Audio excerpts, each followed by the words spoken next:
They have a problem with counting. That's an interesting count. Count us in one. Thumbs up. Now. So, hello and welcome to another episode of Grange TV. We have with us Mr. Eli Hedges over there doing his count. He did a count. I said, count us in, and he did a one count. Really following the footsteps of Dave. Yeah, so his mentor and father figure, David Roberts, he did the count. Said, count us in, and he goes...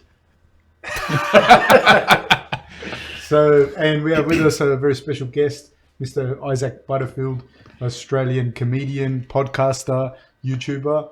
And we have with us Robert Whittaker, the runner-up of the Mortal Kombat Challenge, big loser in the VR boxing challenge, the biracial angel, Australia and New Zealand's own, Mr. Robert Whittaker. Hey, the last Mortal Kombat experience was a win for me. I learned how to block. But you didn't use it, man. You didn't use it. Because I learned at the end. It was a fucking savage beat. It was a little late, man. Are you a good Mortal Kombat player? Learn from your mistakes, mate. I'm one of those people that just goes full psycho on the buttons and just sometimes I come up trumps, other times fail miserably. But you learn from your mistakes. You learn to block. You learn how to throw a punch. Who gives a shit? Some people don't learn to block though. Hey, I did last week. Just you wait. All right, we'll see. Thank you for coming on the show, man. Pleasure. Thanks for having me, gentlemen. So can you tell us a little bit about yourself? So you're a podcaster, you are a comedian. Yeah, well, mate, I'm more than just a beard. I do a lot of things. Yeah. You're much bigger than I thought you'd be. And it is a great beard. Thank you very much, sir. I eat me veggies. I'm quite a tall human being. I'm 6'8", so about 120 kilos. So a lot of people get that sort of surprise when they meet me because the camera may add 10 pounds, but it certainly takes off a lot of height. So they don't really expect that. But I thought you were a little guy. Yeah, so most people do, and then I just come out because I'm a little guy. I talk a lot of shit online, right? That's my game. I just talk shit about people, and then they meet me in real life, and they're like, "Oh, that's dangerous." I had a problem with you until I met you. I had a problem with you. But mate, we're good now, though. Yeah. I've been doing stand-up for coming up 5 years now, and started in Newcastle and Sydney doing open mic nights, and something I always wanted to do. And then over time started opening for some bigger guys across the country, and then thought to myself, the best way to reach and to get an audience is through the online sort of spectrum, and started making YouTube videos. I made 2 videos every week for a year, got nowhere. No one gave a shit, and then one video went well, and then another video went well, and I'm about to have about 1 million subscribers. So it's unreal. What's the name of your channel so people can... Just my name. You're not going to get any viewers from us, but yeah. That's okay. Maybe my mum will subscribe to I hope so. Isaac Butterfield. So you just look that up. If you Google, if you type in the letter I in YouTube, I'll come up first. That's how much of a big deal I am now. Nice. Excellent. Lovely compliment. I've made it. Yeah, you don't even have to type it in. You just have to open YouTube. YouTube will know. With it in your head. You just have to be thinking it. And then it'll come up as a favourite. So, and starting a podcast next week. One of the first episodes will be with you, Robert, and it's looking very, very much looking forward to that. Having a big old chat. Mate, it's going to be on fire. It's going to be unstoppable. Pretty crazy. I think. People will forget the name Rogan when it comes to podcasts. But just doing all that, and currently on an Australian tour, and we're going over the UK as well and New Zealand. So. Heading up this week to Townsville and Cairns and Darwin, and then back down south, and was in Tasmania the other week, and up in Airlie Beach last week. And I was actually in Airlie Beach the first time I've ever been there. I don't know if you've been there. Very nice, very nice spot. Beautiful. And mate, I'm a massive pussy, right? I hate doing adrenaline stuff. I'm not into that at all. And one of this old mate, he emailed me. He said, "Mate, do you want to come and do an acrobatic flight?" And I was like, "There's no way." What's an acrobatic flight? So an acrobatic flight is like those guys who do the flips in the air. Fuck that. Flip. Yeah, well, that's what I've always said. And then I said, "No, I'm going to do this." Massive regret, by the way, in hindsight. So I turn up, and it's this Russian. What's it called? A Spitfire? No, but yeah, it looks like that. I can't remember what it's called off the top of my head. Built in 1990. It's got about 1 million rivets all over the wings. 1990. 1990. Okay. 30 years old. Nah. Terrifying. Right? No. I wouldn't drive a car that old. I don't trust Qantas now. Like. Yeah, would you get in a car that's 30 years old? Nah. Yeah, you're done. It doesn't have airbags. And, I'm pretty sure you don't need to wear seatbelts if the car's 30 years old. Because you're a dumb cunt. Nobody cares if you fucking die. It's a choice. Well, mate said to me, "Mate, you need to wear your seatbelt in this." I was like, "Oh yeah, obviously." He goes, "No, but seriously, if we go upside down and you're not strapped in properly, the perspex won't hold you and you'll fall out of the plane. Nah. So I was like, yeah, bro, strap me up. Yeah, that sounds good. So he's this madman. And we jump in, and I've got a video of it. Did you get motion sickness? Oh, Crook has. I said to him, mate, you know, I'm being a bit of a pussy here, but we've got to stop because I'm going to spew in your plane. I've got a show in 3 hours. I don't want to be Crook all afternoon. But he takes off. We take off at 200 k's an hour, like a normal plane. And then we're just sort of gliding, and I'm looking around, you know, looking at all the... How big is it? It's, I'll show you a photo. It's tiny. Okay. It's a tiny, and I know for everyone who, you can check out my Instagram actually, whichever camera I'm looking at. You can check out my Instagram if you want to see this particular plane, because it's a great looking plane.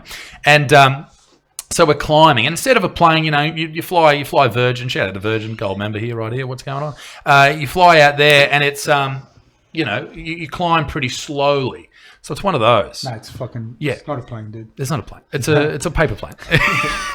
And so he goes from, you know, going at, 200 k's an hour. He increases the speed to 500 k's an hour and goes from 20 meters off the ground to like 400 meters off the ground in 2 seconds.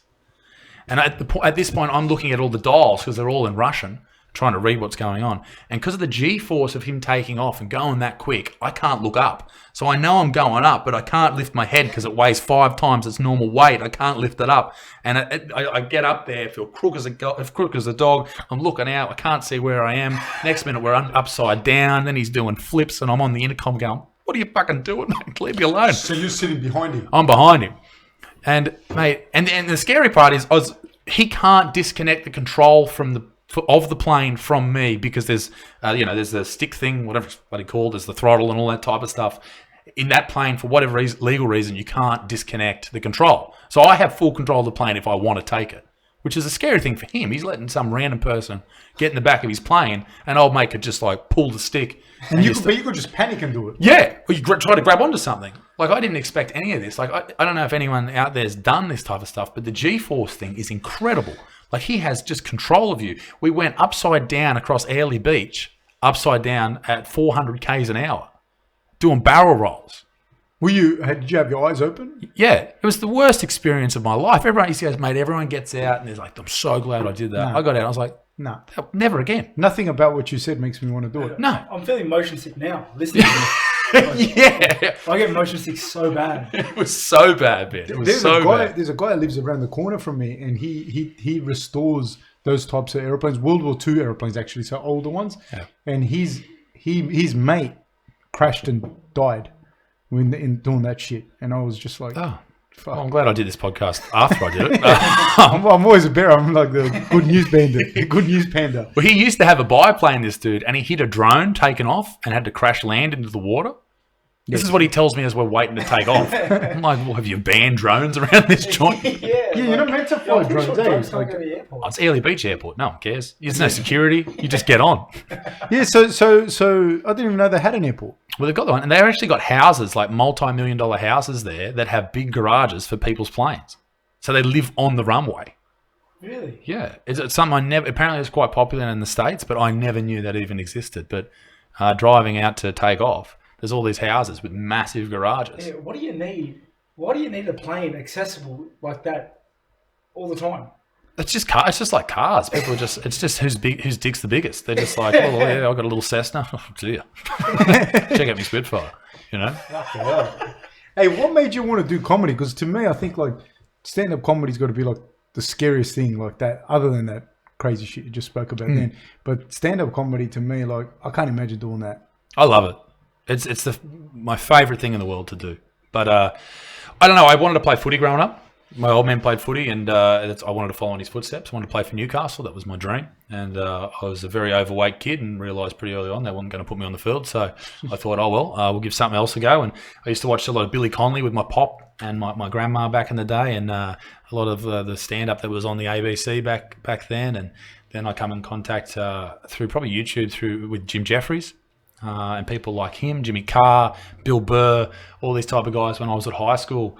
And I just thought to myself, this is what I really want to do. This is probably about 14 years old. And then just over time, you know, when there was a school thing, I would do the speech there or whatever, and it would always be, you know, humor based.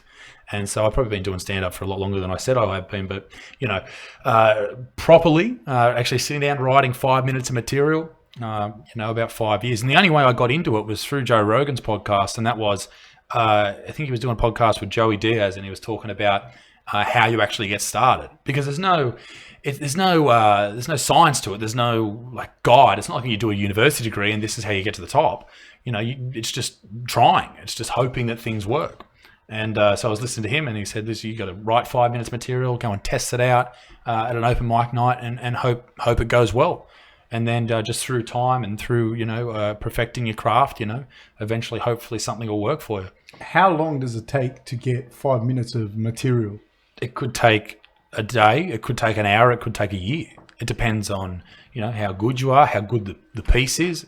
You know, it could be a shitty little 5 minute bit, but it gets a couple of laughs, or it could be the best 5 minute bit of all time. You know, but a really good 5 minute bit might take, you know, let's say 2 weeks to write, but it might take 2 years to tour around and get perfect. And then you now, right? So when you have a gig, how long does your gig go for? I'd probably spend about 70 minutes on stage. That's a long time. And you got to get used to like the ebb and flow, Like, because it's not like you're smashing people after 70 minutes. It's hard to do that. It's hard to do that. Yeah. And people enjoy having a bit of a break too. Like they start to hear a story, or maybe you don't want to just hit them with just... Yeah. Because then the hard shit, when you say it or you do whatever, it doesn't have the same sort of... the punchline. Yeah, the punch isn't as hard, you know. If you hit them with hard shit the whole show, then people just like, they don't care as much.